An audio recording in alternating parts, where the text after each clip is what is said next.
What's up, everyone in Facebook land? I have an incredible guest today, Dr. Brenda Gajowski, who is a brilliant pelvic floor PT, and we have so much in common. I had her on for a podcast a while ago, which was awesome, and it was definitely one of the episodes that I've gotten some of the best feedback from. And we were talking recently about the feet, and from my perspective, I think the feet are one of the most underlooked aspects of the body that we kind of cast aside and throw away as kind of like this leftover appendage that doesn't really matter for optimal functioning. And so I'd love to start off by just hearing about from a PT perspective, but especially from a pelvic floor PT, what is the value, what is the importance of optimizing our foot biomechanics?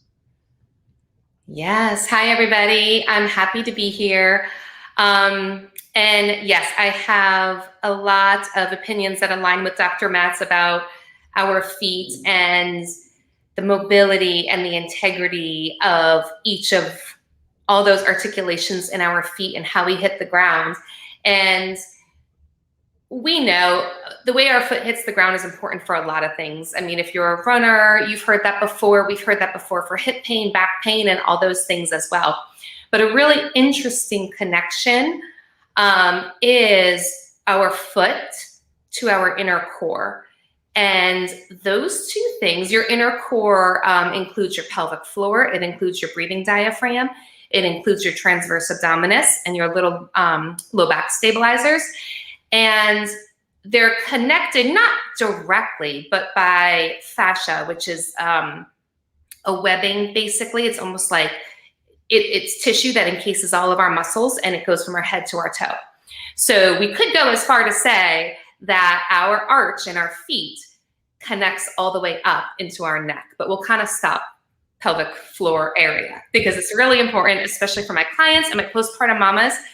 We always get up and we examine the feet, especially after pregnancy. Pregnancy can create changes in our feet, in our arches, and left alone where some of it can be changed back, some of it can't, but left alone and ignored, which a lot of times we do with our feet, it leads to some changes in the way our pelvic floor functions. So just very simply, this is not, there are so many factors that go into everything, but very simply put, there are two types of troubles. One is when the feet are very stiff.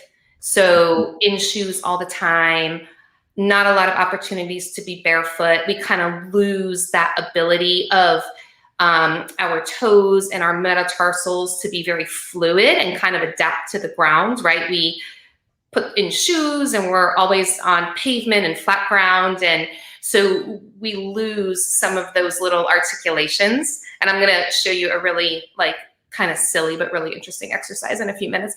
That, and then also losing some of that stability in our feet. So the ability to contact the ground.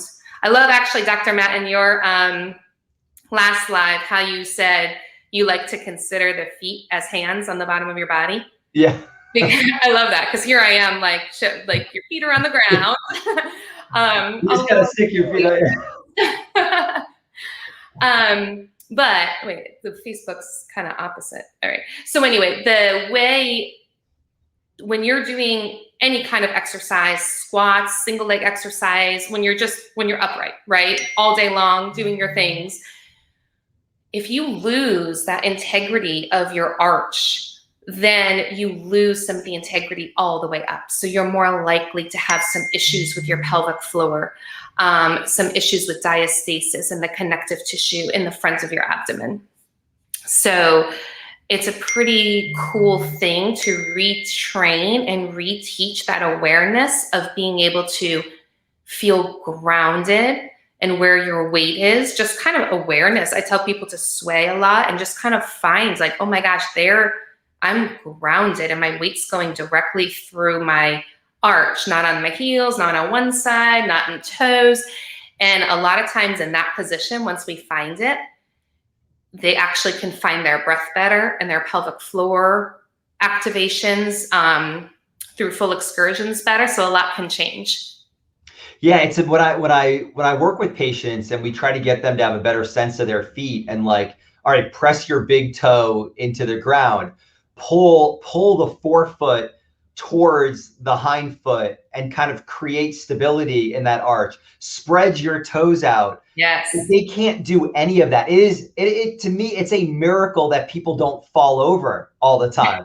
Like how Yeah. people, it just shows the resiliency of the nerve system to be able to balance. But we do, when we look at our three inputs into our balance system, we have our visual cortex, we have our vestibular system, and then our proprioceptive, mechanoreceptive system. And so that's why I think, so whenever we evaluate a new patient, I always see what people do when they stand on one foot. And a lot of the times they can stand fine with their eyes open because they're using that visual system to be able to stabilize.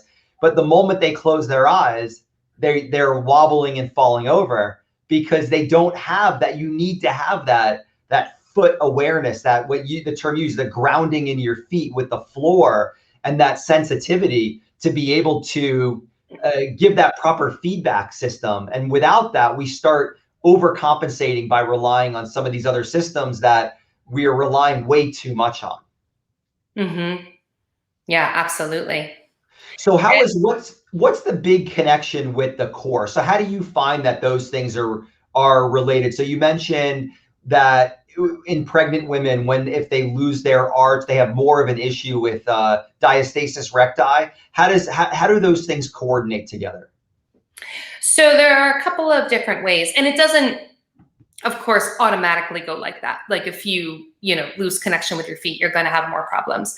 But the way that they are related, there's a couple of different things. One is because of the kinetic chain and the biomechanical system in our body. So the way your feet hit the ground, I always go backwards. The way your feet hit the ground, I'm trying to find my balance. So let's say you have very flat feet, or you get this like turned in at your ankles, or even your feet are turned out like this. That's going to affect your knee position. So imagine it the whole way up, right? So it's going to affect your knee position, your hip position. Your hip position is going to affect your pelvic position and how your body stabilizes your spine. So part of it is just literally the way that our blocks in our body are stacked, right? So it has an influence there. And the other part about it that's kind of a little bit more vague is that feeling. So if I can get people to feel the ground better with their feet, and for example, they're doing a squat, and when we pause at the bottom, right, and our glutes are lengthening, our pelvic floor is opening a little bit, and our feet are on the ground, and if I can get them to find their feet and push through their whole foot as a unit, as a tripod, so your two balls of your feet under your first toe, your fifth toe, and your heel is kind of that tripod. So if you can feel that whole foot in the ground, a lot of times we say push through the heels if we're going for glutes, but I tell people feel that whole foot in the ground and push up, and then they pair it with their breath, and they can find that pelvic floor lift. They can find their spine stability. So they tend to have less symptoms, whatever they're coming in for, that we're working on. So, and that's that foot to core kind of fascial connection that's really interesting. It's not as obvious. And interesting to what you said before about the base of the big toe. Base of the big toe, you tell people to kind of pull it back and find that forefoot to hind foot. And that, I took a class that was all about foot to core connection. And that is where they can find pelvic floor better from the base. Like if you can find that, not gripping your toes into the ground, but if you can find that arch integrity, you have better stability and function the whole way up. Yeah, and I mean, it's the body, as much as we try to, and we talked about this a little bit in the pre-show about everything is so, in healthcare, everything is so mechanical. We look at how does this one drug affect this one thing in the body, or how does this, we need to remove this one thing, pressure in this one place to have an impact on that one area. And the reality is that it's all connected. When you have better stability in one area, it creates better stability in other areas. Mm-hmm. When you have more mobility in one area, it creates better mobility in other areas. It's interesting, like when you look at the way you were talking about with the fascial system, where everything is connected in the body through fascia, that if there are adhesions, restrictions, lack of stability, lack of mobility in certain areas, other areas are going to have to compensate and be affected by that. Mm-hmm. And so we have to, I think that really focusing on creating that stability and mobility in the feet is a crucial thing. And then the neuromuscular control following that.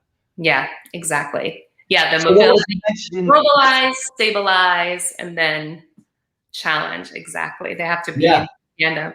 So I had a really interesting patient the other day that just quickly goes along with what you just said. So she is actually coming in for neck pain, neck and shoulder pain on her right side, right?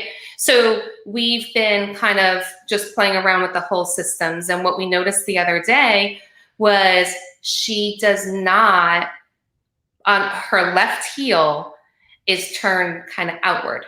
So she does not ground through the inside border. So the right side of her left heel. It's always outward just a little bit. And she kind of like overgrips her foot. So in her body, she has this shift in her pelvis that we're working on, and that kind of goes up through the chain. And so her right shoulder, so she's it's manifesting as pain up on her right side.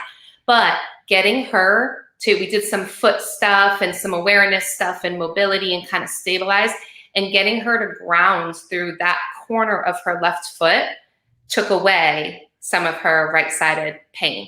And it shifted. So it shifted the whole thing the whole way up. Yeah, it's very cool. I find that a lot. Like, people try to overcompensate because they're worried about hyperpronating. They're worried about the falling arches. So rather than creating that stability in the foot, instead of doing this, they just rock. They're not really creating a better arch. They're just standing on the outside of their feet more, which is not what we're looking for. So you need to have that calcaneal, or that heel needs to be able to go into slight eversion. And then you find that stability with the rest of the foot.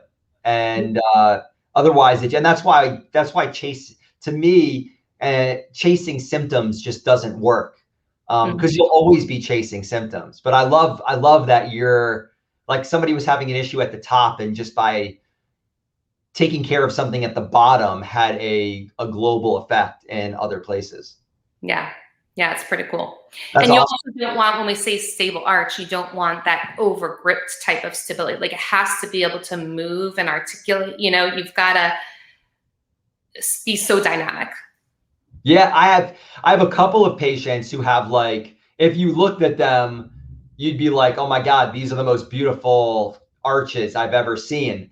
But then when I was palpating their feet, it's like their arch is like a solid cast, like there's no mobility, and they have a lot of issues because of that. So yeah, to your point, it's a balance. Like, you want the arch, but you want the arch to be able to collapse. Like, you want to be able to stand on things and the foot contour around these objects, as opposed to being this rigid structure. When you have 12 bones in your feet, not including your toes, so 26 including all of your toes, and 33 articulations, they're there for a reason. They're not there to be just completely immobile. Right. So what are some of the exercises that you said there were some cool exercises you had? Oh yeah, so I call it piano toes, but one kind of just easy thing to look at in your own feet. Like, after this episode, kind of look at your bare feet on the ground. How do I interact with the ground? Where is my weight? But one interesting thing, really good for feet in general, but also I give it to a lot of runners to find those, is see if you have the ability to raise just your big toe and then put that on the ground, and then raise just your other 4 toes. So kind of back and forth, and just see if you can find that ability in your body. A lot of people have a very hard time with those type of articulations. Some people though don't, and they can do it like this. That's why I call it piano fingers. That's getting all fancy. But finding, and then we play around with, being able to find your arch giving a little bit and then coming back up a little bit without rolling, like Dr. Matt said, like rolling through your ankles too much, like just being able to find that arch movements. And there's a biomechanist named Katie Bowman who always talks about, being barefoot and walking on river rocks. Yeah, and I love her. Yeah, oh my gosh, she's fantastic. But have you ever seen that river rocks mat that you can just get at home? I have, and I was looking for it. I haven't bought one yet, but I remember I must have looked crazy because I went to go visit family down in Florida, and I noticed that by the community pool, they had a walkway of those rocks, those small like pebble rocks. Mm-hmm. And so I would go out there for like 15 minutes a day and just literally walk back and forth over this like 10-yard piece of rocks just to get some under my feet. People probably thought I was crazy. I'm sure. Yeah. But Katie, I read her book, Katie Bowman. She talked about getting rid of all the furniture in her house.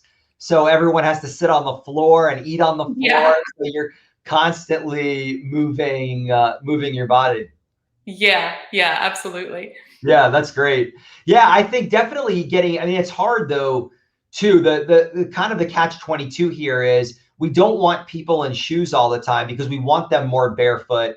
But the problem is that a lot of the surfaces that we have the opportunity to walk on all day are very unnatural surfaces. They're hard, flat, concrete or wood surfaces, as opposed to being able to walk over roots and rocks and grass and sand and those types of different environments. So we have to kind of manufacture that ourselves. We do. Yeah, that's true. Like one of the things I do for all of my new patients, I give them a lacrosse ball.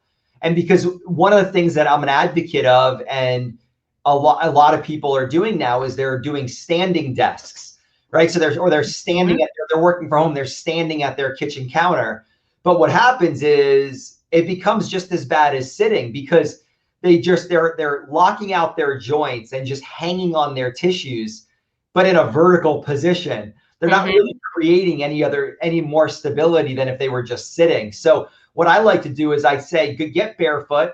I give them a lacrosse ball. And I said, always keep this lacrosse ball under one of your feet, because then you're always putting either like 80% of your weight on one side and 20% on the other. And then you're rolling around the feet. So you're working on breaking up that fascia and articulating all those joints. And then when that gets tired, you flip the ball to the other foot, and then the other foot has 80% of the weight on it. So you're actually stabilizing your hip muscles to stabilize the joint so you stay upright, and you're shifting your weight from side to side as well, which is creating more movement. And so that way we're not just standing there creating the same problems that we were creating when we were sitting. Yeah, that's a great idea. I love that idea. So what else in regards to the feet do people need to be aware of? Is there anything else that you can think of? Gosh, I mean, there's so many things, right? But talking about what we already talked about, just finding, you need to balance your mobility in your feet. You need to have good mobility and good stability. Also for the runners, the way you hit the ground, the way you push off the ground becomes important. And for everybody, it's a little bit differently of what they need to focus on or work on. But something like a barefoot shoe, I love my Zero barefoot shoes. And I was able to, so I got them for my husband and I a couple months ago. And I was able to get right in mine and run in them. But to caution everybody out there, any type of this, like talking about this stuff you shouldn't just go out and start being barefoot all the time, get your barefoot shoes, go running in your barefoot shoes. It took a long time to adapt to one way in your body. So you need to give yourself the grace to adapt to the other way. And you could cause more injuries by doing something like that. So anyway, my husband and I adapted really quickly and well to the barefoot shoe. But also, I've worked out barefoot mainly because I'm too lazy I work out in my house and I'm too lazy to put shoes on. But I have worked out barefoot for years. So my feet are very used to jumping and weights and, all the things. Whereas my husband always works out in shoes because he goes to the gym. So for him, the transition has taken a lot longer. So just kind of being aware of just listening to your body. And I tell people, if you're in an environment where you can be barefoot, especially for working out, I mean, protect your toes if you're lifting weights and things like that. Like, don't crush your feet. But try to work out barefoot. I mean, just that extra stability, even if you're just standing there doing bicep curls, you'll feel how your feet have to start adapting when they're out of shoes. And that's just a little extra, little bonus for you. You have to stabilize in different ways. Yeah, the biggest mistake I made, to your point about getting used to being barefoot or using less supportive footwear, I've always been extremes in everything that I do. And I remember when they first came out with the Vibrams, the 5-finger shoes, and I bought like the first pair that they launched. And I'm just like, and I went from wearing like fully supportive, big clunky running shoes. And I got these things and I'm like, I'm going to go out and run 3 miles in them. And I did. And I ran on the asphalt for 3 miles in those things. And thankfully, it was only a week that I could barely walk for. I'm glad I didn't do any damage because so many people get stress fractures and stuff like that. But I could barely walk for a week after that. So you definitely want to ease into it slowly. I also think when you were bringing that up about the mobility in the feet, I think too, especially for runners, but for most people now anyway, since we never get our ankles rarely get beyond 90 degrees because we're either standing or sitting. We're never squatting on the ground like we would have to if we were in Asia, for example, where I lived for many years, using a squat toilet. Like, we never squat that low anymore. And so the big things that I find people missing for people to get started somewhere, if they want to look at greater mobility, is to work on what's known as ankle dorsiflexion. So that's bending the top of the foot towards your shin. And so doing something like a down dog stretch or getting down into a deep squat or putting your feet up on the wall and leaning forward, stretching out the gastrocs, the soleus, and then even doing some friction work for the Achilles tendon just to break up some of those adhesions. And that can really help to prevent a lot of these heel spurs and traction spurs on the bottom of the feet. And then the other thing, this is something that I think is overlooked so often, is big toe dorsiflexion. So that windlass mechanism. So your ability to bend that toe backwards, if you actually do it to yourself, take your foot, bend your toe backwards, you'll actually see your foot will go to a bigger arch when you bend that backwards. And so if you are missing that big toe dorsiflexion, it's near impossible to get your arch back. So working on getting that big toe dorsiflexion, getting that ankle dorsiflexion, and really start to open up those tissues more. So important. So awesome. Well, this was awesome. Is there anything else that you would like to share with the audience before we get off here? No, I don't think so. Thanks for having me on. This was great. It was fun to have a conversation about. Yeah, absolutely. I love all of our conversations. And so anytime you want to get back on again, you just hit me up and we'll bring you on anytime you want. I always enjoy and learn a lot from these conversations. So thank you so much. Great. I do too. I love it. All right. Take care, everyone. We'll see you next time. Thanks for having me. Bye, everybody.